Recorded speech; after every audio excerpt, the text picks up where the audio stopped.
Well, we're joined now by Imtiaz Gul. He is the executive director of the Center for Research and Security Studies in Islamabad, Pakistan. Thanks so much for speaking to us.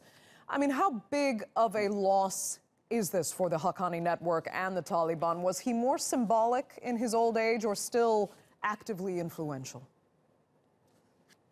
I think Jalaluddin had just become a symbol for a network which had been drawing closer and closer to Al-Qaeda, which have had good relations with most of the Al-Qaeda leaders until a few years ago.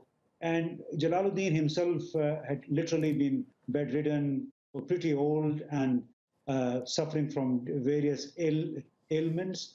And that's why his role within the network itself had literally diminished to none and taken over by his eldest son, Sirajuddin Haqqani, who currently is the deputy head of the Afghan Taliban movement. Now, looking back then at when he was influential, I mean, how much was Haqqani and his network really strengthened by U.S. support during the Cold War that armed and allowed groups like his to flourish? Well, Jalaluddin Haqqani was one of the 7 Mujahideen commanders, anti-Soviet commanders. They were all getting a lot of assistance from the American CIA as well as from the Saudi Arabian intelligence agency. And there used to be a very famous saying doing rounds that the Saudis matched every American dollar with their own dollar in the, I think, about $1 billion insurgency that successfully evicted the Soviet Russians out of Afghanistan. But out of these leaders, then some took the Taliban path, and Haqqani was one of them who divorced himself from the CIA and aligned himself with the Afghan Taliban Supreme Commander Mullah Omar. So this way he became member of the tripodal Afghan insurgency that had been now fighting the U.S. NATO forces in Afghanistan since 2001.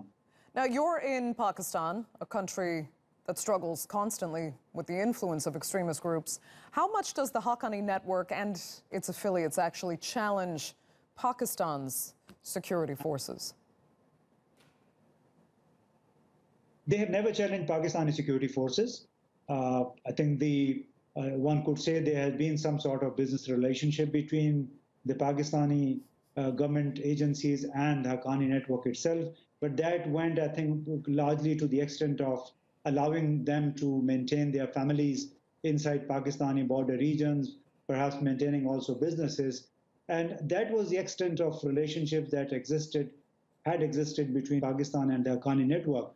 And that's why they never attacked, they never challenged the Pakistani security agencies. However, there was a downside to it that the Haqqanis still were maintaining and sheltering some of the fugitives from the Pakistani law, from Waziristan region and from other tribal regions who were extradited from these tribal regions through the military operations, but some of them then took refuge with the Haqqanis. So this was, I think, the downside of the relationship, very uneasy relationship that had existed between Pakistan and the Haqqani network.